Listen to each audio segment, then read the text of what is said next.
반갑습니다. 오늘은 국민의힘 38 전당대회 최고위원 후보 김용태 최고위원 후보를 모셨습니다. 반갑습니다. 네, 안녕하십니까. 네네. 국민의힘 김용태 후보입니다. 지난번에 최고위원을 한번 했죠. 예, 지난번에 청년 최고위원으로 근데 요 직전 예, 비대위 직전에 이제 지도부. 이준석 당대표가 될 때 예, 맞습니다. 그때 1위로 당선됐다고 들었는데 예, 그때 청년 최고위원은 이제 1등이어야지만 당선되는 구조기 때문에 그때 청년 최고는 1인 1표죠. 맞습니다. 그때 당시에 이제 현역 의원분도 계셨고, 이제 보통 현역 의원분들이 청년 최고위원을 해 오다 보니까 현역 국회의원이 좀 유리한 구조였는데 그때 또 많은 국민들께서 이제 변화를 원하셨던 것 같아서 감사하게도 1등을 됐습니다. 어쨌든 청년 정치인에 대해서 여러 가지 시선과 네. 거기 있고 그런데 최고위원이 됐어요. 저 지도부가 됐다는 이야기 아닙니까? 그러면 지도위원을 계속 참석했을 거 아닙니까? 예.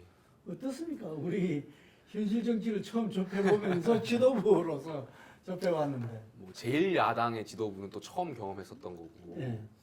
선배들이 그 아침에 했던 얘기랑 저녁에 했던 얘기랑 좀 다를 때도 있고 솔직히 말씀드리면 저랑 한 얘기랑 또 다른 최고위원들랑 했던 얘기가 달랐을 때도 있고 근데 그 과정이 어떻게 보면 정치인 거잖아요. 어떤 목적이나 결과를 획득하기 위해서 설득하고 대화의 과정도 있지만 또 그 과정에서 뭐 속임수를 쓸 수도 있고 하는 그 일련의 과정이 모든 게 정치니까요. 그래서 그 과정 지도부에서 선배들하고 많이 호흡하면서 배울 수 있었던 것도 굉장히 많았던 것 같습니다. 근데 천하람 후보는 오늘 아침에 인터뷰하면서 정치에서 일관성을 굉장히 중요하더라고요. 일관성. 예.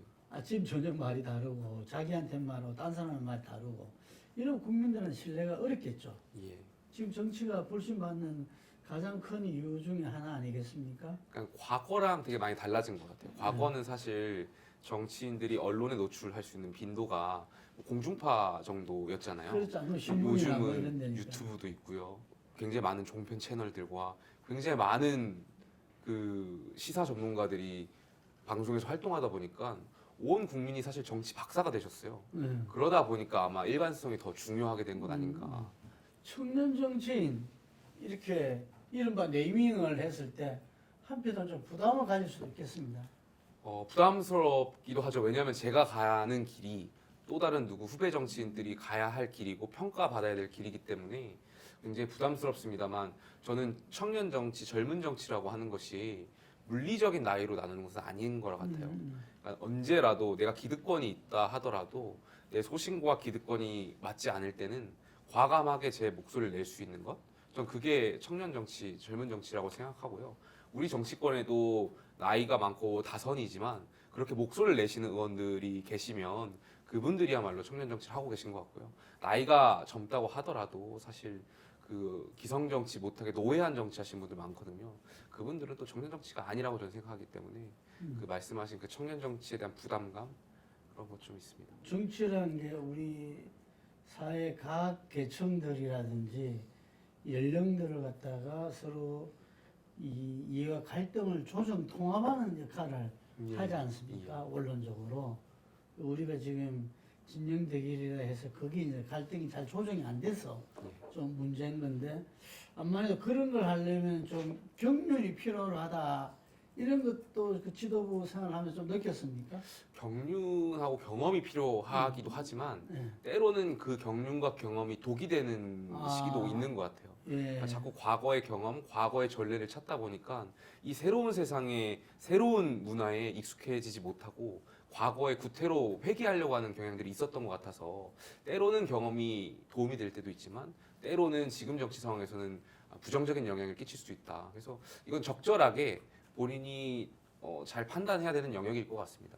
그러니까 지난 지도부의 청년 최고위원으로서 지도부의 경험이 만약에 저에게 또다시 기회가 주어져서 최고위원으로서 역할을 하게 된다면 지난 지도부의 경험이 도움이 될 수도 있고 또 때로는 부정적인 영향을 끼칠 수도 있으니까 그거는 각자 알아서 판단해야 될 몫인 것 같습니다. 이 외국에도 보면 30대 정치인들이 많잖아요. 이게 지금 마크롱도 그런 과정을 통해서 지금 하고 있고 그런데 이제 저는 그때마다 이제 방송에 나와서 이런 이야기를 했는데 이렇게 유럽의 정치인들과 우리하고는 다르다. 뭐가 다르냐면 그 친구들은 고등학교 때부터 정치 훈련이 돼 있다. 지금 우리는 그 정치 활동이 지금 이제 이 18세 이후로 제한돼 있지 않습니까? 네. 그러니까 이 학창 우리가 흔히 말하는 학창 시절에 그런 이 정당 경험이 전무하죠.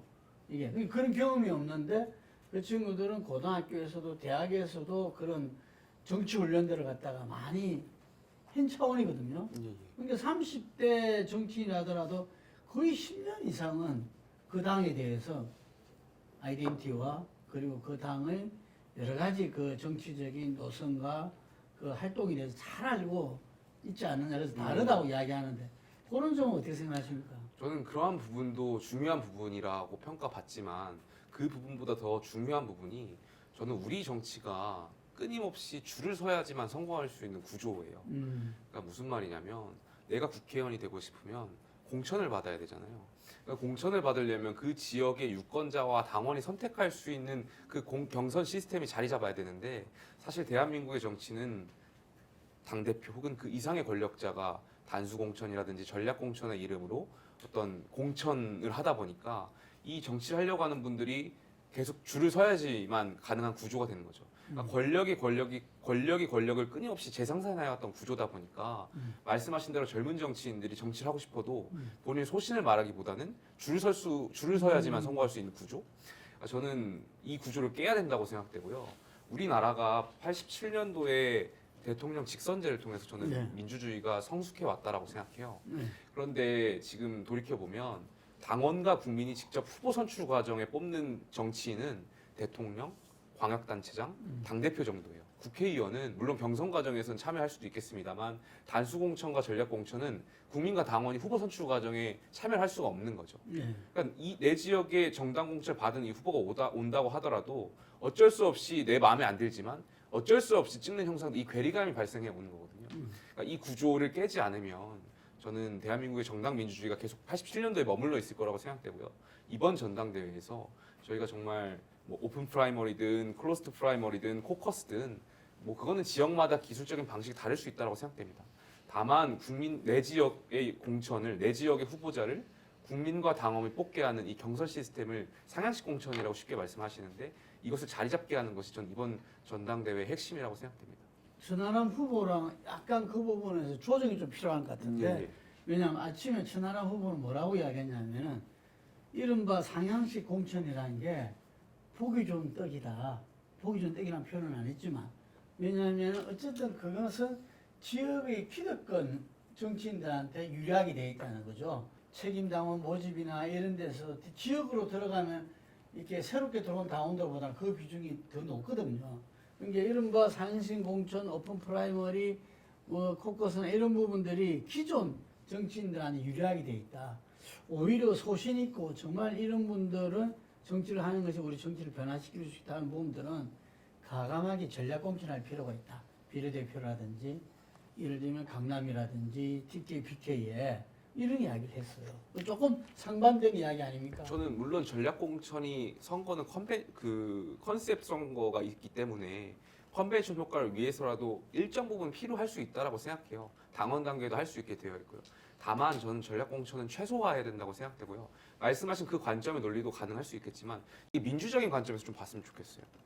그러니까 심지어 전과자라도 심지어 그 지역의 토호라도 그 지역의 유권자와 당원들이 그분들이 정치적으로 그분들을 원한다면 그분을 공천하게 해줘야 되는 것이 저는 정당 민주주의라고 생각되거든요. 그러니까 어떤 관점이 보다 민주적이냐. 그러니까 우리가 지난 전당대회 때 후보자 1차 예비 심사를 앞두고 전과자를 어떻게 할 것이냐에 대한 논란들이 굉장히 많았잖아요. 저는 전과자를 만약에 선관위에서 배제했다면 굉장히 많은 비판을 했었을 것 같아요. 왜냐하면 당연히 전과 잘못됐고 반성해야 되는 지점이지만 이 전과자를 후보로 낼 거냐 말 거냐에 대한 판단은 저는 국민과 당원이 하셔야 된다고 생각해요. 그래요? 왜냐하면 국민과 당원들이 당연히 전과자는 비판받아야 되고 반성해야 되는 지점이 있지만 이분에 대한 정치적인 능력을 국민과 당원이 판단하는 것 그것이 저는 민주주의에 더 부합한다고 생각하고 보다 헌법 정신과 창정권에 더 부합되는 길이라고 생각됩니다. 지금 각 당의 공천 심사 기준에 따르면은 음주운전은 10년 내 그 2회 이상이면 그냥 네. 아웃입니다. 그냥. 컷오프 시키거나 윤창호법 이후에 또 음주운전 그렇죠. 한다면 컷오프 대상이 되죠. 예. 근데 저는 음주운전 당연히 비판받아야 되는 사회적 그런 전과라고 생각되는데 굉장히 나쁜 전과고요. 근데 정치에 있어서는 그 판단의 몫은 유권자가 해야 된다고 생각하고 있습니다. 일관된 소신을 갖고 계시네요. 지금 본인이 강명시을 당협위원장을 맡고 있잖아요. 강명시을 또 지금 국힘으로서는 만만찮죠. 굉장히 저희 당 입장에서는 네. 어려운 지역 중에 하나죠. 왜냐하면 저희가 지방선거 때 광역의원이 두 지역구가 있는데 광역의원이 다 안 됐어요. 이번에도? 예, 이번에도 안 됐고 경기 남부 지역이 네. 당에서 제가 청년 최고위원 하면서도 국민의힘 안에서 경기 남부 권역을 굉장히 당이 많이 신경 써야 한다. 굉장히 민주당에 유리한 지역이거든요. 그렇지만 사실 글쎄 경기 남부를 정당이 그때 관심이 많이 안 갖는 것 같아서 아쉬운 측면이 있습니다. 지금 보면은 내년 총선 승리를 이야기 많이 하잖아요. 윤석열 정부 성공을 위해서도 필요하다. 그리고 이후 정권 재창출을 위해서도 필요하다 이야기하는데 지난 21대 총선 같은 경우는 수도권에서는 비참했잖아요. 국힘이 121석 중에서 거의 106석이 민주당이었거든요. 10% 조금 15석인가 예. 이 정도밖에 안 됐거든요. 이게 대한 어떤 특단의 대책이 있어 안 되겠어요? 사실 공천 문제를 또 얘기 안 드릴 수가 없는 게요. 그때.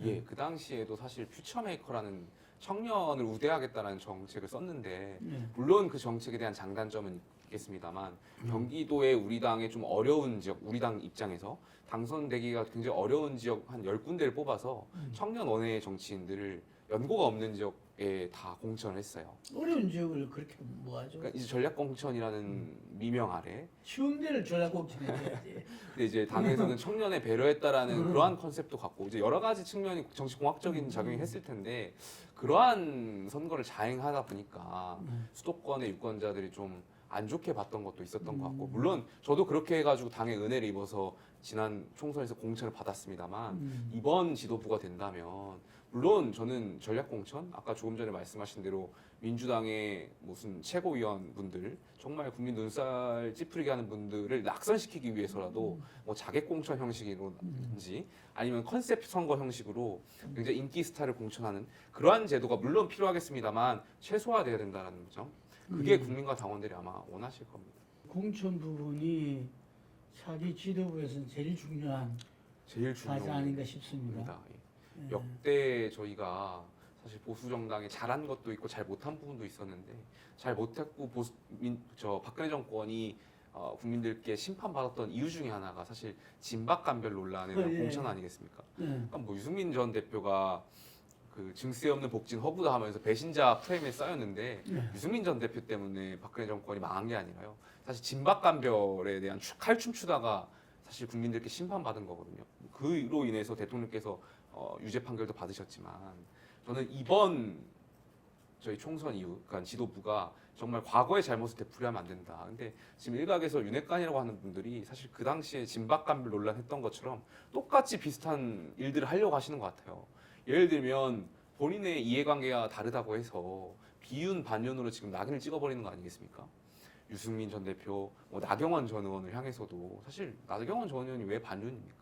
안철수 의원도 공동정부 인수위원장인데 안윤연대라는 표현을 썼다가 사실 적이라는 표현도 듣고 뭐 반윤 비윤까지 비아냥까지 들은 거 아니겠습니까?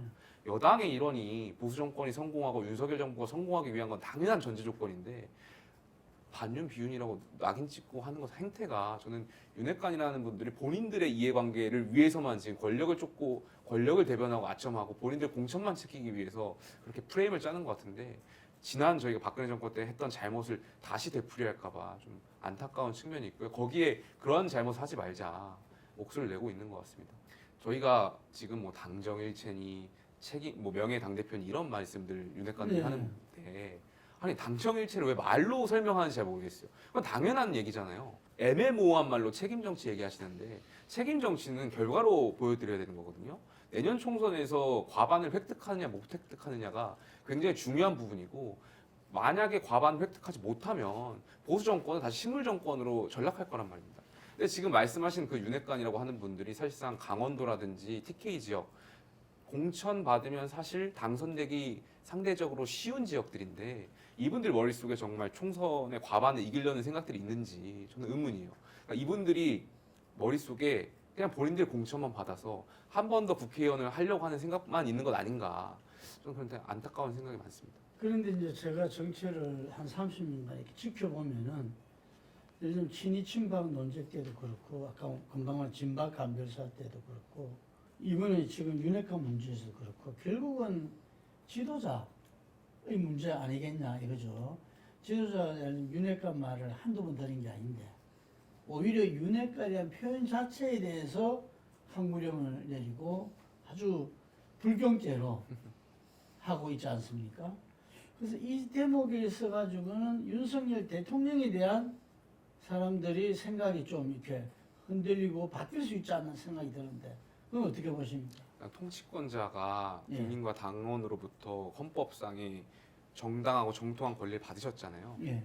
저는 민주주의라는 것이 잘못 생각할 수도 있다라고 생각해요. 근데 하기 싫은 일은 가끔 해야 되는 게 민주주의고 그렇다면 여기에 대해서 집권 여당의 지도부라면 대통령께서 부여받은 그 권리를 올바르게 사용하실 수 있게끔 목소리를 내는 역할을 해야 된다라고 생각되거든요. 그러니까 대통령을 변제하자는 것이 아니라 대통령께 부여된 그 권리를 정말 올바르게 사용하실 수 있게끔 목소리를 내는 것이 전 집권 여당이 해야 될 일이라고 생각해요. 그러니까 말씀하신 대로 대통령께서 잘못 생각하시는 부분이 있다면 집권 여당의 지도부가 이러이러한 생각이 옳습니다라고 대통령께 말씀할 수 있는 이 구조가 저는 민주적이라고 보거든요. 근데 과거에 문재인 정권이 심판받았던 이유 중에 하나가 그렇게 민주당이 못했지 않습니까? 원보이스였죠 그때. 조국 전 장관을 향해서 국민들이 분노를 일으키지만 사실 청와대를 대변하기 바빴고 집권 여당이라는 집단이 그러다 보니까 사실 선거에서 여러 차례 심판받은 거 아니겠습니까? 여기에 대해서도 그런 길을 가지 말자고 목소리 냈는데 똑같이 윤핵관들이 반윤이다 비윤이다 낙인을 찍어버리니까 과거 민주당이 했던 그 잘못을 되풀이하는 것 같아서 안타깝고요. 전 대통령께서 좀 이번 전당대를 보시면서 이런 목소리를 내는 분들의 진정성을 좀 봐주셨으면 좋겠어요. 한 단계 더 말씀드리면 최근에 이제 폴리뉴스에서 의뢰한 그 여론조사를 보면 천하람 후보가 민심 1등 1위를 나오는 것도 있죠. 근데 저는 이게 물론 천하람 후보 제가 개인적으로 친하고 정치적인 비전 같은 것 많이 여러 차례 토론하는 동지적 관계니까 1등이 굉장히 기쁩니다만 역설적으로도 천하람 후보는 이제 출마 선언한 지 3주 정도 됐고요. 30대 원의 정치인이에요. 근데 쟁쟁한 당내 후보들 2등, 3등 김기현, 안철수 후보 굉장히 많은 경험을 갖고 있는 원내 선배들을 꺾고 민심을 1등 됐다는 것은 특히 대통령의 의중이 실려 있다라고 평가받는 김기현 후보를 꺾고 민심에서 천하람 후보가 1등이 되었다는 사실은 여태까지 집권 여당이 잘 정치를 못했다는 방증이기도 합니다. 얼마나 집권 여당이 윤핵관들의 횡포가 국민들이 보셨을 때 괘씸했더라면 30대 원의 정치인 출마 선언한 지 3주밖에 안 된 정치인은 1위로 뽑겠습니까? 저는 이 지점이 굉장히 기쁘지만 역설적이게도 대통령부터 제 집권 여당의 모든 정치인들이 반성해야 되는 지점이라고 생각해요. 이 여론조사를 데이터만 근데 보면. 거기에서 지금 이제 전당대회는 당원 100%잖아요. 예. 그러니까 민심이 과연 당신과 어떻게 될 건가 그거 굉장히 주목하고 있거든요. 그런데 알다시피 이번에는 지난번 그 청년 최고위원 나갈 때보다도 한 50만 명 정도가 선거인이 늘었어요. 그리고 모바일 투표고 추정컨대는 당신의 그 반 이상은 민심과 같이 갈 수밖에 없지 않나 생각을 갖고 있는데 어떻게 생각하십니까? 저도 같은 생각입니다. 왜냐하면 네. 저희 당원분들만 같은 아파트에 모여 살고 당원들만 같은 동네에 사는 게 아니잖아요. 그렇죠. 당원분들이 정말 보편적이고 상식적인 분들인데 이분들이 사회생활하고 회사에서 만나는 분, 저녁에 소주 한 잔 기울이는 친구들하고 만날 때는 민주당원도 있고 가끔은 중도당원, 당원이 아니죠. 중도층에 있는 분들하고 같이 교류를 하잖아요. 민주당이라고 해서 중도층이라고 해서 술 안 먹고 밥 안 먹는 거 아니잖아요. 그럼 자연스럽게 그분들과 교류하면서 여당의 전당대회가 이야기 소재로 나올 수밖에 없고 민주당 사람 지지하는 분들이나 중도층에 있는 지지하는 분들이 천하람 후보를 얘기를 할 수가 있죠. 그럼 이 당원이 듣고 계시다가 저는 객관적인 판단하실 것 같아요. 아, 중도에서 바깥에서 바라보는 보수 정당의 인물론은 이렇구나. 그러니까 그분이 실제 3월 8일 전당대회 때는 민심에 귀결되는 결과를 하실 수밖에 없는 구조. 80만이라는 당원이 굉장히 많은 수치거든요. 그렇기 때문에 저는 대표님 말씀하신 대로 이 당심은 민심에 귀결된다라는 말에 동의합니다. 좀 오늘 근본적인 문제인데요. 실제로 20, 30대 젊은 층들은 보수 정당에 굉장히 좀 이 비우호적인 시선으로 보고 있었어요. 그러면서 지난번에 그 이준석 돌풍이 벌어지면서 상당히 그게 끼진박하는데 지금 표방받고 있는데 어쨌든 간에 자기에서 궁금한 건 뭐냐면 젊은 보수라고 이제 표현을 했는데 젊은 보수? 젊은 보수들이 그 내거는 깃발은 뭔가 이게 많은 사람들이 좀 궁금합니다. 이게 뭐 어떤 사람들은 이준석 당대표를 오히려 권력 게임의 화신이다 이렇게 평가 절하기도 하고 본인이 생각하는 이 이상향이 없다. 어떤 나라를 만들고 싶고 거기에 대해서 우리는 어떻게 가야 되는지 이런 것보다는 권력에 이게 권력 게임에 오히려 심취되어 있다 이런 게 평가하기도 하는데 그렇지는 않다고 생각하거든요. 예, 그래서 우리 김용태 후보님께서는 젊은 보수 어쨌든 정치를 선택하면서 보수 정당을 선택을 했거든요. 그랬을 때 젊은 보수가 생각하는 대한민국의 미래, 상 그리고 우리는 무엇을 할 수 있기 때문에 지금 지도부까지 올라왔는지 그 말씀이 아마 국민들은 아주 궁금할 겁니다. 그 말씀을 드리기 전에 역사적으로 좀 우리 보수 진영의 지지층을 좀 설명드릴 필요가 있는데 저희가 지금도 아직 당내 선배 정치인들하고 말씀을 나눠보면 젊은 층을 기피하는 경향이 있어요. 젊은 층이 우리를 지지하지 않을 거다. 근데 과거에 저희가 IMF 때 김대중 정권에 정권을 내주고 노무현 대통령한테 정권을 내준 뒤에 굉장히 불안해했어요. 왜냐하면 노무현 대통령이 굉장히 견고한 지지층을 가지고 뒷받침해서 정권을 가져가다 보니까 보수층은 지지층이 과연 어디냐. 그래서 그 당시에 나왔던 것이 교회라든지 종교단체를 기반으로 한 구국기도회라든지 아니면 반핵반김 협의회였거든요. 국민협의회. 그래서 그 당시 이분들을 지지층을 가지고 보수 정당이 이제 확장해 나갔어요. 이분들이 정말 자유민주주의를 지키고자 그 당시에 전투복을 입고 이제 거리에 나가가지고 태극기도 들고 대여 투쟁을 했었던 거죠. 그러니까 젊은 층이 그 당시에 봤을 때 보수 정당의 이미지는 전투복 입고 태극기를 거리에 나가는 분들. 물론 저는 그 선배들의 정치의 어떤 투쟁 굉장히 감사하게 생각합니다. 그분들이 내셨던 대여 투쟁이라는 덕분에 저희가 지금까지 온 거거든요. 지난번에 이준석 대표 체제가 들어오고 나서는 바뀌었어요. 저희가 보통 호남에서 전남, 전북, 광주가 있으면 사실 광주가 도시 지역입니다. 사람이 굉장히 젊은 도시인데 광주에서 득표율이 많이 떨어졌어요. 근데 지난 지방선거에서 저희가 주기한 후보가 광주에 이제 나가면서 15.9%라는 굉장히 높은 득표율을 받으셨거든요. 그리고 전국에서 광역단체 중에 가장 젊은 도시가 세종시입니다. 세종시가 30대거든요. 평균 연령이. 세종시에서 저희가 국민의힘이 처음으로 최민호 시장이 당선됐어요. 민주당이 정권을 빼앗아 왔거든요.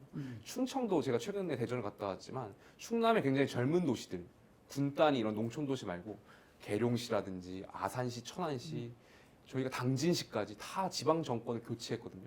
이 말이 무엇이냐면 결국엔 젊은 세대에 굉장히 많은 지지를 받고 있다는 거예요. 그래서 이준석 대표 체제, 지난 대표 체제에서 이제는 보수 정당이 정말 젊은 층의 지지를 받고 있다. 그래서 원내 정치인분들도 이 젊은 층의 지지를 저는 인정하시고 이것을 가지고 중도 확장을 해 나가는 것 굉장히 중요한 것 같고요.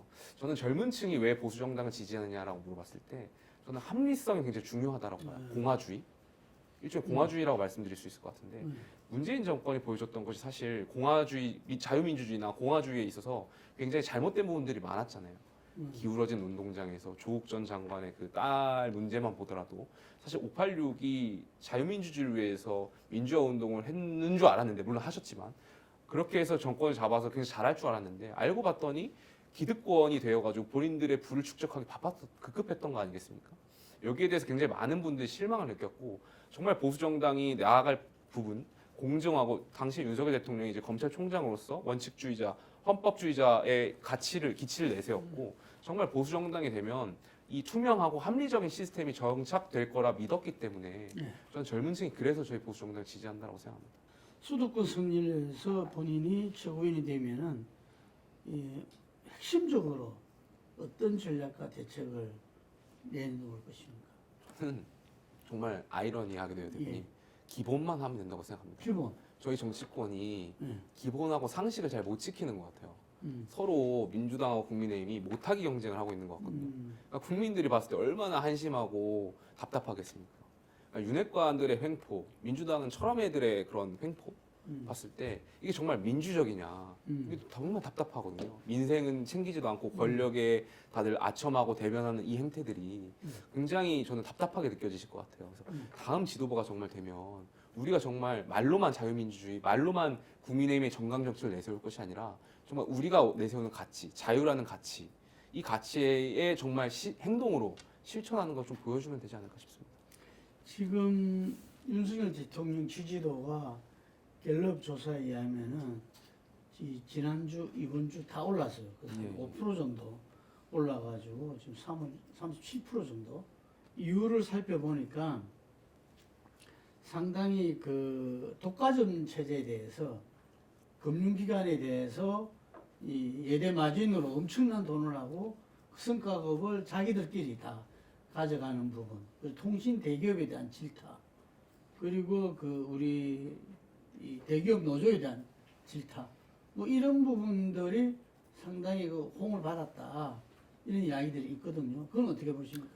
저는 그 노조 최근에 대통령께서 말씀하시는 부분에 이게 여러 정권에서 많은 국민들이 답답해했던 지점이거든요. 그러니까 노조가 당연히 헌법과 법률에 따라서 노동의 권리는 보장받아야 되지만 그 권리가 보장되는 만큼 의무적인 부분에 있어서 잘 못했던 게 사실이거든요. 회계장부를 공개하라고 하는데 회계장부를 사실 공개 안 하려는 건 아니겠습니까? 조합원들조차도 이 노조의 돈이 어디에 쓰이는지 잘 모르는데 그렇기 때문에 저는 대통령께서 말씀하신 그 노조에 대한 부분은 정말 많은 국민들이 원했던 방향인 것 같아요. 그래서 이번 기회에 좀 나라를 국가를 정상화시키는데 역할을 할 필요가 있다라고 생각되고요. 또 저희가 새로운 지도부가 들어선다면 대통령께서 말씀하신 그 3대 개혁 방안 있잖아요. 네. 정말 중요한 부분이에요. 그러니까 앞으로 이 개혁 방안을 어떻게 실현해 나갈 것인가를 좀 고민해야 될 지점이 있다고 생각됩니다. 그 이번에 각상도 50억 무죄 판결이 보수층 내에서도 많은 분들이 비판하고 있어요. 이게 사회적으로 납득이 어렵잖아요. 그리고 우리 젊은 층들이 특히 이 공정한 부분에 대해서 굉장히 민감하잖아. 이게. 그래서 그 퇴직금을 50억을 받았다는 것은 이해하기 어렵다라는 비판들이 상당히 많거든요. 그래서 50억 특검을 해야 된다. 그 정의당도 주장하고 있거든요. 그건 어떻게 생각하십니까? 저는 일단 법원의 판단은 존중하지만 사실 말씀하신 대로 법원의 판단이 국민 정서하고는 동떨어져 있는 판단이었다고 생각해요. 네. 어떻게 젊은 30대 분이 그 짧은 기간에 퇴직금을 50억을 받았을까에 대한 의문? 그러니까 과연 정말 수사기관이 여기에 대해서 수사에 의지가 있었나? 같은 검찰 출신이라고 봐주기 수사가 있었던 거 아닌가에 대한 합리적인 국민들의 보편적인 생각이 있는 게 맞는 거니까요. 근데 다만 여기서 특검에 대한 생각은 좀 다른 부분이 있는 것 같아서 조금 더 지켜봐야 될 것 같고요. 저는 2심 판단에 있어서 수사기관이 좀 여기에 대해서 국민 정서에 맞는 역할을 해야 되지 않나 그런 생각을 좀 해봅니다. 제가 아침에 이재명 천하람 후보한테 물어봤는데 이재명 대표 어제 이야기를 보면은 어쨌든 끝까지 당대표 가겠다는 거잖아요. 이게. 그럼 정치는 현실이니까 어쨌든 여야면은 여당 지도부면은 야당 지도부를 만나야 되잖아요. 그래서 자기는 온전히 만나겠다 이러더라고요. 그 우리 김용태 최고위원은 후보께서는 최고위원이 되면은 야당하고 대화 협상 어떻게 생각하고 계십니까? 저는 이 부분에 있어서 굉장히 여러 차례 많은 언론에서 말씀드렸었는데 이재명 대표가 가지고 있는 사법 리스크 당연히 여기에 대해서는 비판받을 지점이 있다라고 생각되고요. 다만 우리가 여소야대 상황이지 않습니까? 그러면 투트랙으로 야당 대표에 대한 존중도 다른 관점에서 필요하다라고 생각해요. 협치 관점이 필요하기 때문에 당연히 만나가지고 처리할 수 있는 법안들은 처리해야 되고 저는 대통령께서도 이재명 대표를 만나셔야 된다고 생각해요. 왜냐하면 저희가 여소야대 상황이잖아요. 야당 대표 차원에서. 예, 국회에 일을 처리하기 위해서는 저는 대통령께서 물론 이재명 대표의 비판받을 지점은 있고요. 그건 국민들이 판단하실 부분이고 협치를 하기 위해서는 야당의 동의가 필요한 것들이 굉장히 많지 않습니까? 그래서 정무수석이 전당대회라고 해서 안철수 후보가 그렇게 말했다고 해서 쪼르르 와가지고 여당 지도부 만나가는 게 아니라 여당 한 번 찾아올 거면 야당을 2번, 3번 찾아가야 된다고 생각되거든요. 아니 지금 이 상황에 이상민 장관 탄핵안을 발의한 야당을 그 정무수석 왜 못 막았습니까? 그러니까 정권이 시작됐을 때 정무수석이 야당과의 관계를 개선했었더라면 저는 이상민 장관 탄핵안 통과됐을까에 대한 의문이 있어요. 그러니까 도대체 정무 기능이 야당하고의 상대 어떻게 하고 있길래 이렇게 말도 안 되는 법안들을 밀어붙이는지 그런 점이 굉장히 아쉽습니다. 링컨 대통령, 링컨 영화 보셨어요? 저는 링컨 영화는 못 봤습니다. 못 봤어요? 레이건 해고라고 봤어요? 예. 그거 보면 세계 최고의 대통령이라는 미국 대통령이 야당 의원 한 사람 한 사람하고 통화를 하고, 응? 그 자기의 그 점심을 몇 번씩 하면서도 야당들하고 이렇게 법안에 대해서 타협하고 협상하고 상당히 인상적이더라고요. 저는 윤석열 대통령한테는 좀 기대할 수 있지 않을까 생각했는데 어떻게 생각하십니까? 그러니까 이재명 대표가 그 사법 리스크를 갖고 있고 굉장히 나쁘다라고 비판을 받는 지점이고 야당의 당원들이 뽑아준 대표잖아요. 그럼 당 대표로서는 또 존중은 또 필요하다라고 생각돼요. 말씀하신 대로 그러한 관점에서 대통령께서 많은 국민들이 윤석열 대통령을 뽑았던 이유가 굉장히 많겠지만 사실 통 큰 정치하시고 큰형님 정치하실 것 같은 느낌이 있었기 때문에 또 지지했던 거 아니겠습니까? 과거에 문재인 대통령이 잘 못했던 부분이 그런 지점이고 그래서 윤석열 대통령께서도 앞으로 야당 의원들 한 분 한 분 여당 의원들만 관저로 초대하셔가지고 식사하는 것도 좋지만 더 나아가서 저희가 여소야대 상황이기 때문에 정치 정말 현실이고요. 야당 의원들도 좀 초대하셔가지고 어떤 역할을 같이 공유하고 할 수 있는 것 그것이 국민들이 바라는 협치고 정치이지 않을까 생각을 해봅니다. 예, 마지막 질문입니다. 최고위원이 되신다면 당을 위해서 요거 하나는 바꾸겠다. 저는 민주당을 국정 파트너로서 인정하겠습니다. 과거의 민주당이 저희 여당을 보수정당을 국정 파트너로서 인정을 안 했어요. 적폐청산이라는 이름으로 없어져야 할 정당으로 인식했거든요. 그러다 보니까 문재인 정권이 민주당이 그 당시 저희 야당이었죠. 야당을 인정하지 않다 보니까 심판받고 내로남불 논란에 휩싸인 거였거든요. 민주당이 잘못하는 부분도 있고 비판받아야 될 지점이 있지만 민주당은 어디까지나 저희랑 같이 함께 가야 할 국정 파트너로서 여당이 같이 함께 나아가야 된다는 점 그걸 지도부로서 좀 피력하고 싶습니다. 감사합니다. 네, 감사합니다. 마지막으로 지지호소 한번 화끈하게 하십시오. 네. 저희 이번 지도부는 내년 총선을 관리하고 공천해야 할 굉장히 중요한 임무가 있는 지도부입니다. 총선을 이기느냐 지느냐는 결과적으로 저희 보수 정권이 성공하느냐 실패하느냐가 직결되는 부분입니다. 당원 여러분들께서 국민 여러분들께서 내년 총선을 이길 수 있는 지도부의 얼굴을 이번 3월 8일 전당대회에서 평가해 주시고 심판해 주셨으면 좋겠습니다. 꼭 전당대회에 관심 가주시고 투표해 주십시오. 감사합니다.